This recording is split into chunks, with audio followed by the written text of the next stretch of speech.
A principios de este siglo, ocurrió un hecho científico que revolucionó la forma de entender la vida. Secuenciar el genoma humano significaba tener acceso al lenguaje con el que la naturaleza nos escribió. ¿Qué ha pasado desde entonces? ¿El conocimiento del genoma va a cambiar el futuro de nuestras vidas y de la medicina? Descubre de qué estamos hechos. La información está en ti.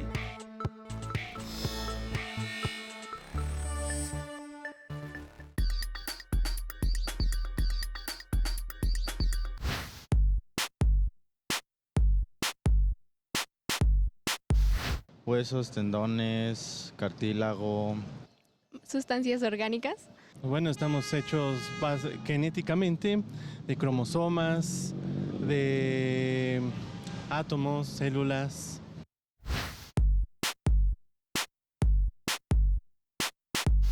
Porque finalmente hay que saber de dónde, cómo somos, qué es lo que funciona bien de nosotros.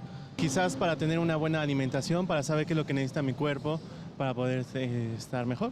Principalmente para conocerte y saber qué es lo que puedes hacer para no enfermarte, para tener una vida sana.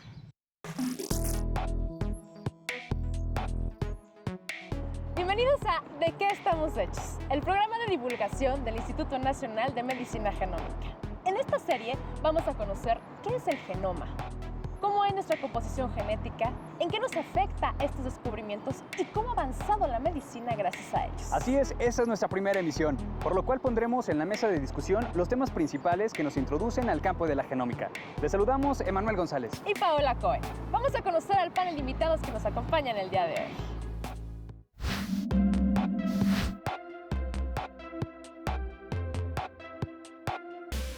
Hola, ¿qué tal? Es un verdadero placer para mí saludarles y darles la más cordial de las bienvenidas a esta nuestra primera emisión de este gran proyecto ¿De qué estamos hechos? Y la verdad aquí vamos a encontrar mucha información sobre genética, genómica, de qué estamos compuestos justamente, descubrimientos y muchas otras cosas más. Y para comenzar con broche de oro este gran programa, tengo invitadazos de lujo que les voy a presentar en este momento. Tengo el honor de contar con la presencia de la doctora Alessandra Carnevale Cantoni. Ella es especialista en genética médica e investigadora en ciencias médicas en el INMEGEN. Bienvenida, doctora. Gracias por acompañarnos. Gracias. También está con nosotros el doctor Juan Enrique Moret Sánchez. Él es director de investigación del Instituto Nacional de Medicina Genómica. Bienvenido, doctor. Muchas gracias. Y también tenemos el honor de contar con la presencia del doctor Javier Soberón Mainero, director general del Instituto Nacional de Medicina Genómica. Bienvenido también. ¿Qué tal, Emanuel? Bueno, ¿qué les parece si antes de comenzar de lleno con el tema del día de hoy, vamos con una cápsula introductoria, chéquenla y regresamos? Bienvenidos.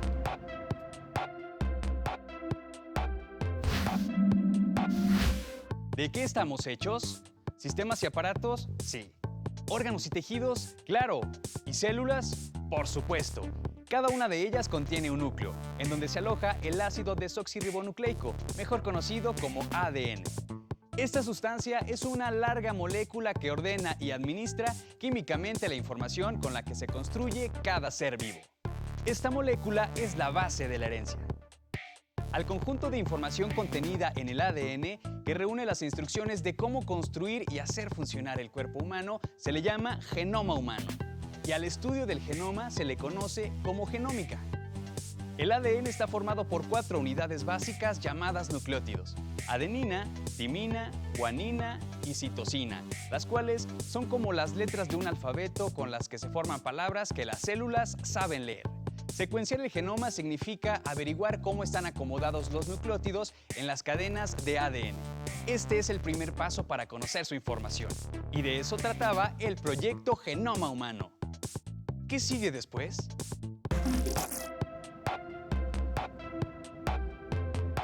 Muy bien, estamos de regreso y bueno, ya vimos que soy casi un experto ahora. Hoy en día ya me sé lo de las letritas, etcétera, etcétera. Pero bueno, no están para saberlo ni yo para contárselos, pero la única materia que reprobé en la preparatoria fue biología, caray. Pero hoy es diferente, se torna distinto el panorama porque ya he aprendido muchísimo y la verdad hoy me maravillo de saber lo que hay dentro de nuestro cuerpo y tanta información que definitivamente nos hace únicos como especies, ¿no, doctor? Correcto. Sí, la información que contenemos en cada una de nuestras células es lo que nos da nuestra identidad propia, y en ella tenemos reflejado pues absolutamente la historia de la evolución desde los orígenes de la vida hasta nosotros, está reflejada en nuestro genoma. Y ahora nuestro reto fundamental, una vez que conocemos la secuencia de letras en el genoma humano, es descifrar esta información y que nos haga sentido funcional. Entender, yo pongo como ejemplo que el genoma humano es como haber descifrado cada una de las letras de una enciclopedia, pero todavía no sabemos leer por completo qué significa, cuál es el contenido verdadero que tiene esa enciclopedia. Sabemos ya que está dividida en capítulos, es la analogía a un gene, pero también está dividido en tomos, que son grandes unidades de información.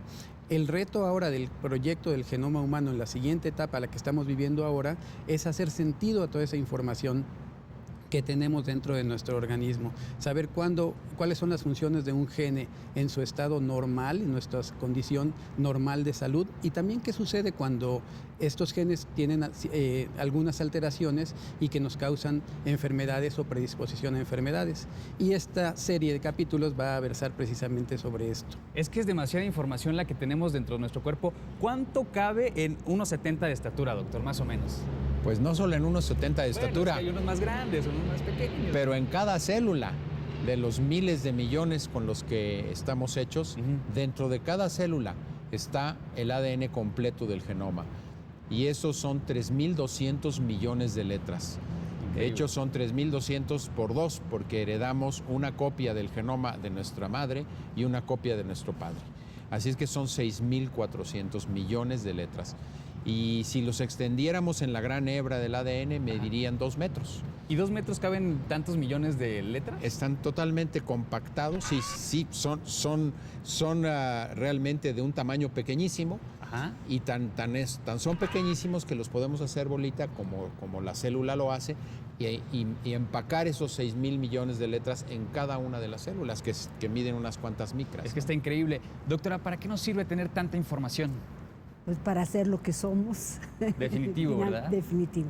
Sí, el genoma humano finalmente es el que nos dice cómo vamos a ser, no nada más cuál es nuestra apariencia externa, pues define el color de los ojos, el color de la piel, la estatura, pues si vamos a tender a estar gorditos o flaquitos, también ahí está definido. Y algo que es muy importante es que el genoma, es decir, nuestra constitución genética, siempre va a interactuar con el ambiente y el estilo de vida al cual estamos expuestos. Siempre habrá una interacción muy, muy estrecha, y el genoma nuestro nos define como individuos, nos hace predispuestos a algunas enfermedades, nos hace pues que comemos ciertas cosas y nos hacen daño, y a mi vecino no le hace daño, no sé por qué. Pues porque es diferente él de mí. Sí, todas esas diferencias son definidas por nuestro genoma, finalmente. O por ejemplo, yo que tengo un hermano que de pronto comemos lo mismo, pero yo me enfermo y él digo, caray, ¿por qué él es tan sano y yo no? Entonces, eso también depende mucho de lo que estamos hechos, de nuestro cuerpo, de nuestro genoma. Y yo tenía unas amigas que comían y no engordaban, y yo no podía comer eso porque como bolita me podía poner facilísimo. No, pero vea, doctora, cómo está muy delgada. Pero se tiene que cuidar uno. Entonces su genoma está extraordinariamente bien. Pues qué buen ejemplo. Puede uno tener unas tendencias que vienen genéticamente marcadas desde que nacemos, pero nuestro estilo de vida y nuestras maneras de interactuar con ese genoma van a establecer diferencias muy importantes también. Definitivamente. Pero bueno, ¿qué les parece si vamos a una cápsula donde vamos a conocer cómo podemos extraer el ADN? ¿Lo revisamos? Muy bien. Vamos a conocerlo.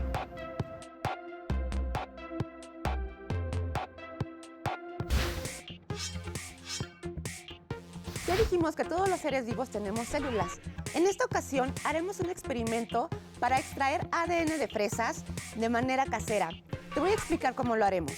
Necesitamos fresas, necesitaremos un palillo, papel filtro de cafetera, una bolsa hermética, una cuchara, jabón líquido detergente, lavatrastes antigrasa, agua, alcohol etílico de 96 grados que debe estar frío, por lo tanto lo tenemos en el refrigerador, y un recipiente donde haremos la extracción del ADN.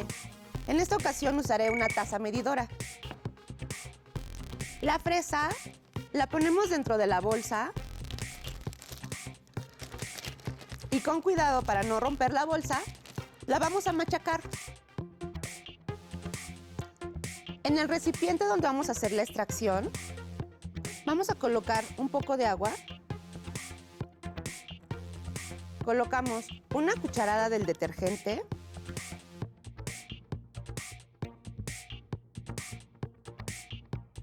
Y ahora lo que vamos a hacer, con cuidado, dentro de la bolsa, vaciamos todo lo que está en la taza. Y vamos a frotar de manera como que lavamos. Esto que estamos haciendo es necesario porque necesitamos llegar al ADN. El ADN de las células, en esta ocasión de la fresa, está dentro del núcleo. Las membranas que cubren a la célula están hechas de lípidos. Los lípidos son grasa. Por eso es que necesitamos el líquido detergente quitagrasa. Tomamos 2 hojitas del papel filtro, lo colocamos dentro de la taza o tu recipiente que tengas. Ahora vamos a vaciar el contenido de la bolsa, igualmente con cuidado. Y lo vamos a filtrar. Dentro del recipiente necesitamos únicamente líquido. El ADN es tan delgadito, tan pequeño, que pasa por el papel. Necesitamos una sustancia que nos permita la reacción que se llama precipitación para ver el ADN. Esta sustancia es el alcohol, que ahorita voy a sacar del refri porque debe estar frío.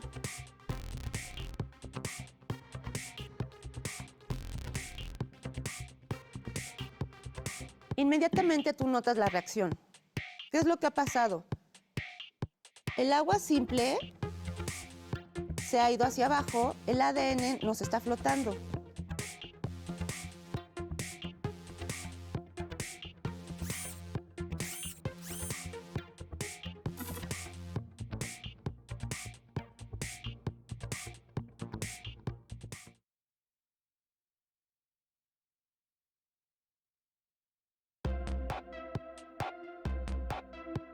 La medicina genómica es la rama de esta gran ciencia que identifica las variaciones en los genes de cada individuo, con la finalidad de predecir, diagnosticar y tratar las enfermedades comunes como la hipertensión, la diabetes mellitus, el asma, el cáncer, entre otras. Así, la medicina genómica puede establecer una atención médica orientada a evitar o retrasar su aparición. También se prevé que permitirá crear una práctica médica personalizada y preventiva. Dado que el campo médico genómico es muy grande, existen especialidades que se derivan de él. Por ejemplo, la genómica nutricional, que se centra en la comprensión del efecto que tienen los nutrientes en los genes y las diferencias en los genes con respecto a la asimilación de nutrientes, con la intención de optimizar la nutrición y generar dietas individuales basadas en el material genético de cada individuo. Otra rama es la farmacogenómica. Dicha área se encarga de reconocer la manera en que los genes afectan nuestra respuesta a las medicinas, con el objetivo de desarrollar medicamentos y dosis efectivos y seguros. Muy bien, estamos de regreso y pues bueno, ya conocimos una manera extraordinaria de cómo podemos extraer el ADN y pues es sorprendente también cómo extraemos el ADN del ser humano. Y me intriga mucho la parte de la salud. ¿Cómo nos puede ayudar? Por ejemplo, el doctor nos decía que tenemos una enciclopedia, ¿no? Entonces me viene a la imaginación, abro el capítulo, no sé, del hígado y tener tanta información de nuestro hígado o de nuestro corazón o de cualquier parte de nuestro cuerpo. ¿Cómo nos ayuda esta información en el área de la salud, por ejemplo, doctor? Bueno, aunque las enfermedades se pueden clasificar en muchas maneras distintas, sabemos, por cierto, desde hace mucho tiempo, que algunas enfermedades son totalmente establecidas por la falla de un solo gen. Le llamamos enfermedades mendelianas o enfermedades monogénicas, porque con que falle un solo gen produce esa enfermedad. Y tenemos catalogadas miles de ellas. Entonces, sabemos que la enfermedad está relacionada con la genética de manera clarísima. Pero hay otras enfermedades que son mucho más complejas, que dependen de muchos genes interactuando entre sí y con el ambiente. Les llamamos enfermedades complejas. Las enfermedades complejas, aunque hemos sabido que corren en familias, que tienen un componente genético, no habíamos podido leer ese componente genético por razones técnicas. A partir de la genómica ya tenemos acceso a ellas. Por dar un ejemplo, antes de la genómica había una decena de genes relacionados con enfermedades complejas. En la actualidad tenemos varios miles de genes que ya se han relacionado con enfermedades complejas y nos van estableciendo un mapa detallado de la influencia que tienen los genes sobre todo tipo de enfermedades. Estamos en una era completamente distinta en donde todo el campo está iluminado donde antes estaba oscuro. Y es lo que tenemos que averiguar. Y eso parece de verdad muy alentador, porque la verdad a veces uno se espanta porque dice, no, es que mi papá tuvo cáncer, mi papá tiene cáncer, o cualquier otra enfermedad o padecimiento, incluso físico, ¿no? Así de, híjole, pues, mi papá es un poco de baja estatura, yo voy creciendo, quizá también sea igual, ¿no? Y ese panorama pues puede cambiar. Claro, correcto. Es muy importante lo que mencionas porque una parte fundamental del reto de la medicina genómica en este momento es poder hacer diagnósticos más precisos. Si vas a ser alto o no vas a ser tan alto en la vida, quizá no tenga repercusiones tan serias como lo que mencionabas, si vas a tener cáncer o no te vas a tener cáncer. Entonces, conforme más vamos conociendo los componentes genéticos de los diferentes padecimientos, mejor podemos hacer una predicción muy temprana y saber cuáles son las probabilidades de que tú vayas a desarrollar algún tipo de cáncer a lo largo de la vida. Y podríamos darte cierta información a ti y a tu médico para que te vigilen mucho más cerca que si no tuvieras esa propensión, o al revés, a ti el médico te puede decir, usted no tiene probabilidades más altas que el común de la población a padecer este tipo de enfermedades. Y aquí en el instituto trabajamos con esfuerzos muy grandes por tratar de comprender la influencia de los genes y sus mutaciones y poder desarrollar métodos que nos permitan rápido y económicamente hacer diagnósticos que nos sirvan a la población en general. Sin lugar a dudas, el trabajo que Inmegen ha hecho es extraordinario y de aplaudirse. Y yo le quería preguntar, doctor, entonces estamos hablando que con esta información podemos prevenir enfermedades. Sí, por supuesto que podemos prevenir enfermedades casi de cualquier tipo, porque por ejemplo las enfermedades que mencionaba el doctor que se consideran monogénicas, uno puede hacer el diagnóstico pues desde inútero, digamos, y si no cuando nace el niño, y ya hay muchos tratamientos que se pueden aplicar desde ese momento, y aunque no le puedas cambiar el gen, porque bueno, ese lo tiene, sí puedes modificar mucho el curso de la enfermedad. Y para aquellas que son complejas, yo creo que para algunas sí ya tenemos muy claro a dónde ir. El cáncer, por ejemplo, hay sí muy claros algunas, hacer el diagnóstico molecular del tipo de cambio genético que tiene ese cáncer, muchas veces permite dar un tratamiento dirigido, de precisión, personalizado, etcétera, a esa persona. Y quizás en el resto de la familia prevenir, porque sabes quién pudiera haber heredado esa propensión, y entonces tomar precauciones, vigilar más, etcétera, para que la persona... Eso me parece más que extraordinario. Pero bueno, vamos a nuestra sección de dato curioso, porque vamos a conocer qué tan parecido, qué tan diferente nuestro genoma con el de otros animales. ¿Les parece? Vamos a ver.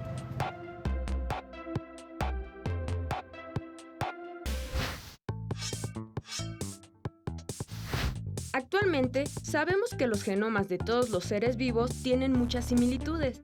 Por ejemplo, las letras del genoma del chimpancé y las del nuestro coinciden en un 98.8%. Este conocimiento es de gran utilidad para la medicina, ya que el genoma de las especies no humanas puede ser utilizado para investigar nuestras enfermedades.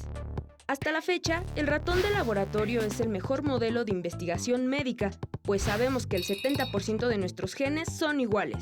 ¿Increíble? Escucha esto.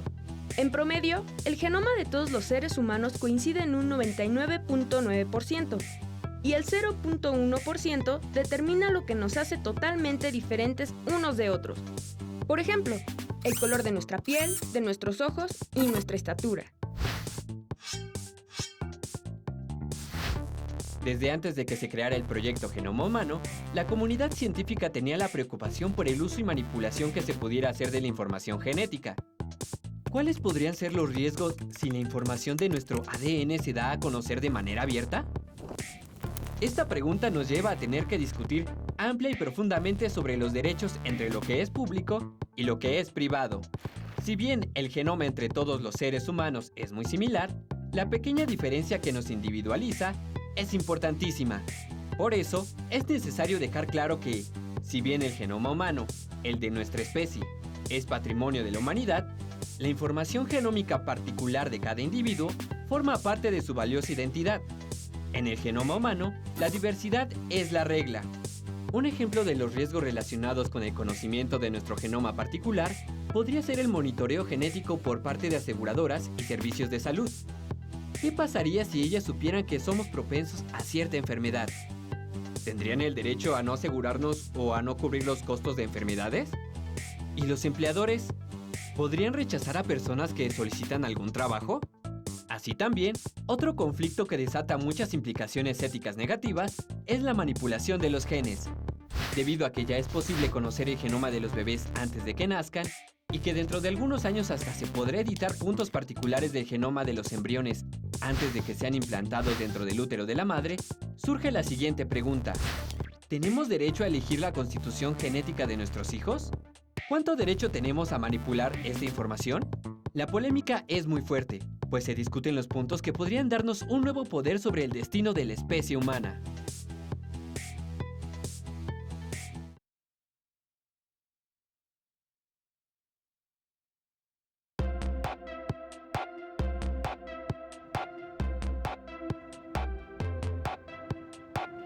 Muy bien, estamos de regreso. Qué polémica y qué interesante el tema de la ética sobre nuestra información. Y eso de verdad creo que a mucha gente de pronto nos puede causar temor. ¿Hay algún proceso jurídico o legal que proteja nuestra información, doctor? Por supuesto que sí. De hecho, en el instituto tenemos una sección sobre estudios éticos, jurídicos y sociales que la doctora Carnevale inició y que participa en ello. Y estamos muy involucrados en que se vayan perfeccionando, mejorando y completando los ordenamientos jurídicos que protegen la privacidad de la información genética de cada persona. También procuramos divulgar el conocimiento e informar a la sociedad para que esté alerta sobre estos desarrollos que están surgiendo y sobre los dilemas que se le van a presentar. Ahora, que haya legislación, por ejemplo, que protege la privacidad, que en México está protegida en la ley, no quiere decir que esté completa, como dije. Le falta todavía mucho, y parte de los estudios que hemos estado realizando, a lo mejor la doctora Carnevale nos podrá completar, está precisamente buscando llenar esos huecos y hacerlo con una orientación dentro de la cultura mexicana, con la ética jurídica de nuestro país y con principios universales, de los cuales pues también abrevamos leyendo los diferentes pronunciamientos internacionales. Perfecto. Doctora, ¿qué se hace con la información, con esta base de datos de tantísima información, y quién tiene derecho a acceder a ella? ¿Quién puede acceder a ella? No, bueno, esas son las preguntas claves que siempre surgen. En realidad, claro, el genoma humano, toda la base de datos para que uno la lea y la interprete también. Si tú tienes un disquete con todo tu genoma humano y se lo das a tu cuate a ver si puede descifrarlo, pues no lo va a poder descifrar. Pero, ¿por qué? Porque necesitas saber mucho de todo eso, tener ciertos software especiales y etcétera como para poderlo leer. Pero lo que es sumamente importante es que esté protegido de quién es ese DNA humano. Porque finalmente cuando nosotros hacemos investigación, obviamente que si tenemos acceso al DNA o al ADN de muchas personas, porque estamos haciendo una investigación. Esas personas tuvieron, y eso es de siempre, que haber firmado un consentimiento informado en donde alguien ya les explicó qué es lo que estamos haciendo, para qué va a servir la información genética. Y fuera del aire usted me decía también algo importante sobre la clonación. Bueno, sobre la clonación hay una declaración que me acaba de comentar mi abogada, que ya no me acuerdo cómo se llama, pero que es de la ONU, que prohíbe terminantemente la manipulación de los embriones. Y la clonación humana está totalmente prohibida en todo el mundo civilizado. Qué bueno que lo sabemos, ¿no? Ahora quisiera, Manuel, también destacar que este instituto es un Instituto Nacional de Salud y que no tiene entre sus funciones la modificación del genoma, solo su estudio para, con base en esa información, dar una atención personalizada de precisión, pero no tiene como función manipular el genoma. Qué bueno, y ya para terminar, que se nos está acabando el tiempo el día de hoy, ¿cómo va la genómica en nuestro país, en México? ¿Qué está sucediendo en estos terrenos, en nuestro querido México? Bueno, yo sí quiero señalar que fue muy oportuno que quienes concibieron la importancia que iba a tener la genómica en la salud propusieran hace más de 10 años que se creara alguna institución que fomentara el conocimiento, además adaptado a la población mexicana, que es una población distinta, ya se abundará en algunos otros programas por qué nuestra población es tan particular, y que se hiciera con un Instituto Nacional de Salud. No, hay pocos países que tienen una institución tan fuerte, tan central, con tantas posibilidades de investigación y de aplicación como la tiene México. Y en ese sentido se ha convertido México en un líder entre los países latinoamericanos en el ámbito de la genómica. Y estamos cerca y dialogando de igual a igual con los países más avanzados. Dentro de las limitaciones que tiene un país como México, que tiene menos dinero y menos recursos humanos que otros países avanzados. Pero aún así, ¿qué trabajo están haciendo? Y más aquí en Inmegen, de verdad es increíble y espectacular. Felicidades. Muchas gracias. Oye, de verdad fue un placer el día de hoy que ustedes nos hayan apadrinado, hayan comenzado este gran proyecto que estoy convencido que a toda la gente les va a encantar, y además no nada más de encantarles, nos va a informar porque hay cosas que pasan frente a nosotros, no nos damos cuenta, las dejamos de lado y que pueden cambiar el resto de nuestra existencia. Muchísimas gracias. Gracias. Bueno, yo soy Manuel González, los quiero invitar a que nos acompañe el siguiente episodio porque va a estar increíble. Vamos a hablar del genoma en las poblaciones humanas, así que no se lo puede perder. Cuídense mucho y hasta la próxima.